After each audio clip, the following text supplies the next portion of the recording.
dengan Allah dan Rasulullah sallallahu alaihi wasallam. Para mari kita mohon ampun pada Allah dan Rasulullah, pada hamba-Nya.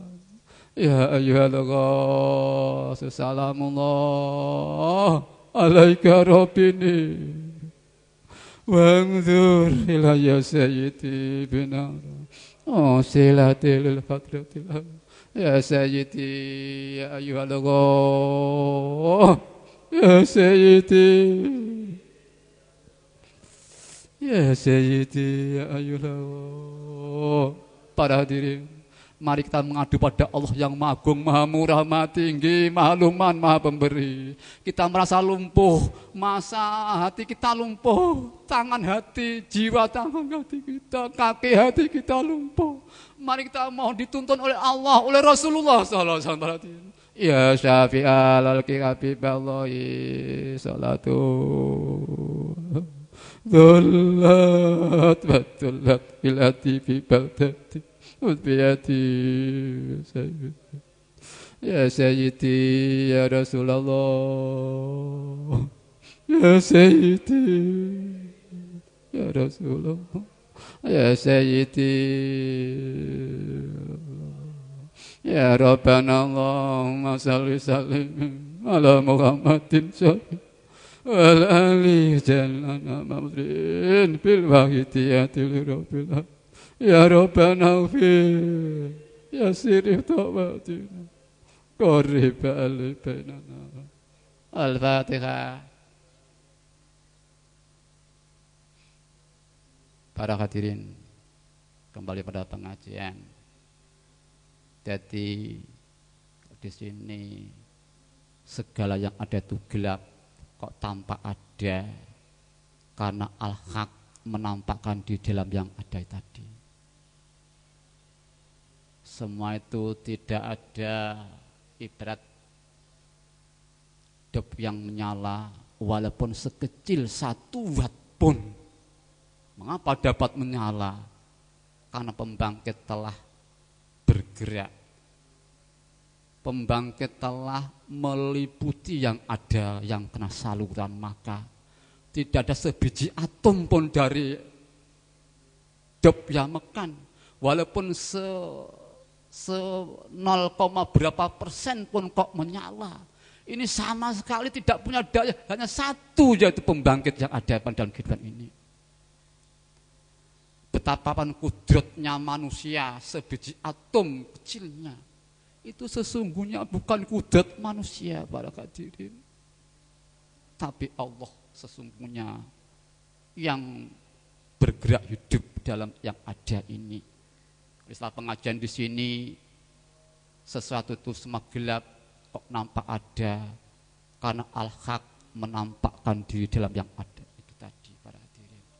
Para hadirin hadirat yang kami hormati, berkembang Daudo tadi sehingga kita ada berbagai pengalaman nikmat dan kita punya langkah suatu perjuangan.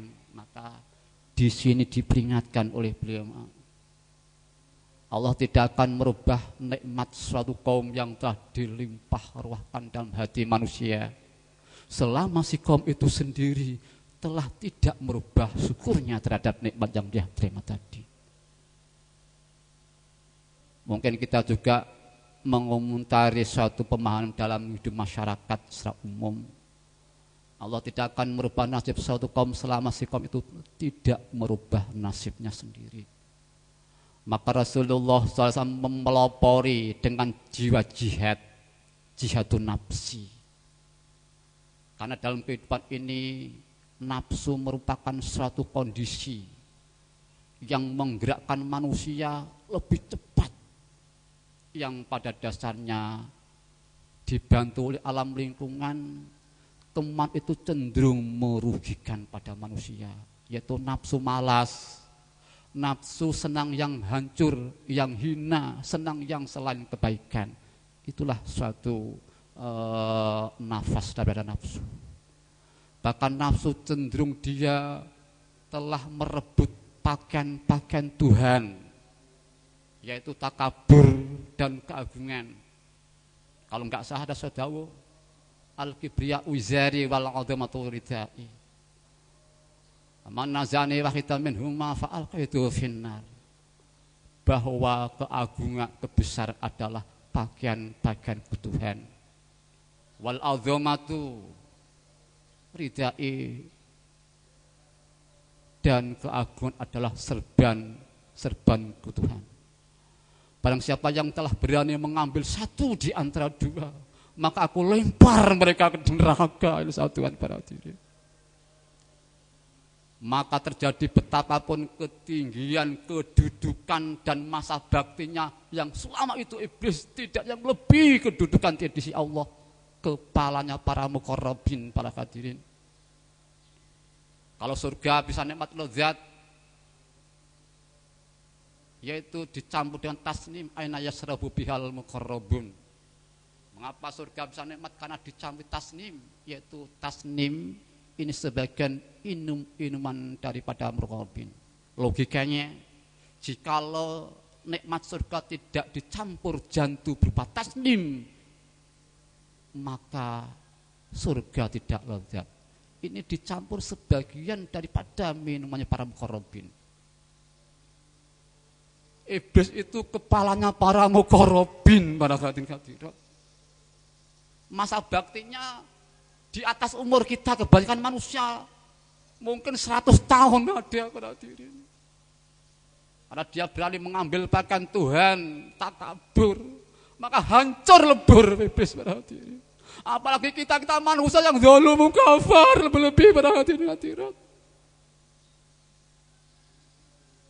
Karena kita sudah hancur dalam lautan hijab, narul bi'at, narul bukti, kita sudah tidak bisa merasakan lagi, para hadirin. Para hadirin di dalam alam tasawuf, alam tauhid, barang siapa karena tauhid itu tidak ada selain Tuhan dalam pemahaman yang dia kejar, mensucikannya Allah yang ada, nafsu-nafsu perintang-perintang dijadikan tidak ada dan dijadikan kendaraan di dalam hanya satu yang ada. Maka ada pemahaman barang siapa yang takabur lebih baik, merasa lebih baik daripada iblis, dia takabur, para hadirin. Ini mungkin lain dengan syariat. Saat sebagaimana Rasulullah bersabda, barang siapa yang hatinya ada sebiji atom dari takabur, maka dia haram di surga. Sahabat suan, ya Rasulullah, bagaimana dengan kami berpakaian yang bagus, sepatu yang bagus, ya Rasulullah? Beliau menjawab, takabur itu dia punya tabiat tidak bisa menerima kebenaran, sombong, tidak bisa menerima kebenaran. Ini satu kaidah syariah di dalam pemahaman tentang takabur. Di dalam alam tauhid, tasawuf mungkin lain lagi. Sehingga menyimpulkan barang siapa yang merasa lebih baik daripada iblis, dia takabur, berarti. Maka dalam dunia tasawuf kebanyakan dia tidak berani keluar dari rumah, dia sedang di tengah-tengah hutan, tengah-tengah alas, di gua. Dia takut ketemu manusia, di saat manusia itu melakukan maksiat pada Allah. Takut kalau hatinya merasa lebih baik daripada maksiat itu, maka dia takut tidak berani kumpul pada manusia, kebanyakan para hadirin. Para hadirin yang kami hormati, sebetulnya takabur itu mungkin walaupun di tempat yang sepi mencil bisa saja terkabur, para hadirin. Alhamdulillah para hadirin, kita diberi sistem untuk menyelamatkan dari mara bahaya itu dengan perpaduan penerapan iman, tauhid dan syariah. Tauhid adalah satu kesadaran rasa khairihi wa syarrihi minallahi ta'ala. Krasa rumangsa semutu baik buruk dari Allah dirasa dalam jiwa. Inilah satu hakikat. Dipadu dengan perasaan syariat, krasa rumangsa apa saja baik itu dari Allah. Yang jelek-jelek dari nafsuku, walaupun timbul dari fisiknya orang lain, itu semua saya yang salah, ya Allah. Kok tidak demikian dalam kehidupan kita di masyarakat, kita hancur.